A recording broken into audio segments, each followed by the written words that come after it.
सर्वे भवन्तु सुखिनः सर्वे सन्तु निरामय सर्वे भद्राणि पश्यन्तु मा कश्चित् दुःखं भाववे। आमी सनातनी सकले निरोगी होवाটো विचारो, सकलो सुखी होवाটো विचारो।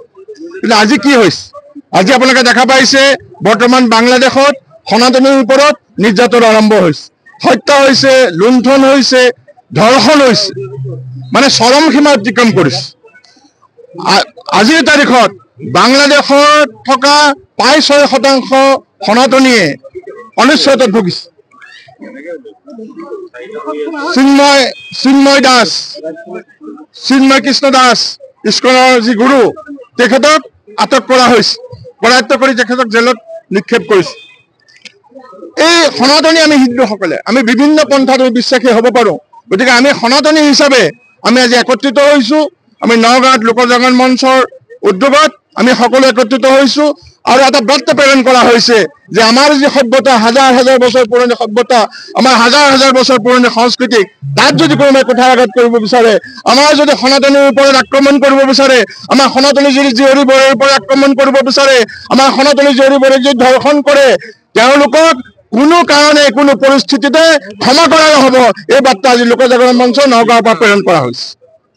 আৰু আমাৰ ইয়াত ইতিমধ্যে প্ৰতিবাদী সভা আৰম্ভ হৈছে। আমাৰ জিলা আয়ুক্তৰ জৰিয়তে বাংলাদেশৰ চৰকাৰলৈ ইস্পাত পত্ৰ প্ৰেৰণ কৰা হ'ব।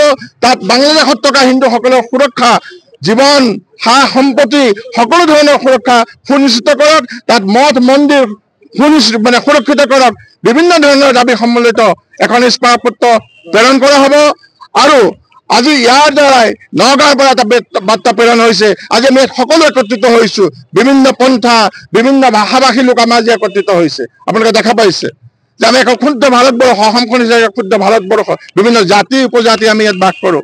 গতিকে এই বাৰ্তাই অনাগত দিনত আমাৰ সনাতনী সভ্যতা সংস্কৃতি আৰু অধিক সুৰক্ষিত কৰিব, আৰু অধিক শক্তিশালী কৰিব। এইটো হৈছে আজিৰ এই সভাৰ বাৰ্তা। হিন্দুসকলক লক্ষ্য কৰি আক্ৰমণ কৰা হৈছে।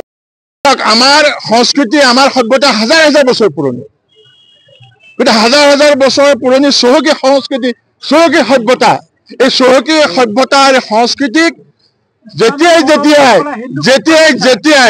য'ত য'ত আমাৰ সংখ্যা কিছু কমিছে, তেতিয়াই তেওঁলোকে আক্ৰমণ কৰা আৰম্ভ কৰিছে।